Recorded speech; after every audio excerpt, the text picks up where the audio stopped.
bul fàttee cliquer ci abonné ak ci cloche bu ndaw bi ndax vidéo bu ñu dugal nga njëkk koo am. tey dañu ñëw di waxtaan ak yéen si njariñu banaana.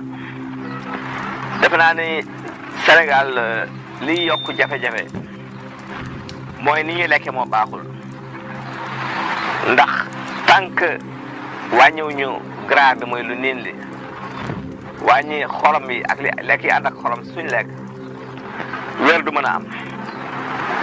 ñu am aussi mu laaj aussi une alimentation équilibrée te boo déggee ni alimentation équilibrée na mooy da nga am lépp luy vitamine sels minéraux protéines glucides ak lipides yëpp dañu war a daje si lekk gi pour que lekk gi équilibré. nit ñi nag di xaw a sàggane légumes ak fruits rawatina fruits yi te banaana nekk na loo xamante ne lu doy waar la si dund doomu aadama muy fruit bu am lekk bu am solo nit ñi war ko bàyyi xel bu baax a baax a baax.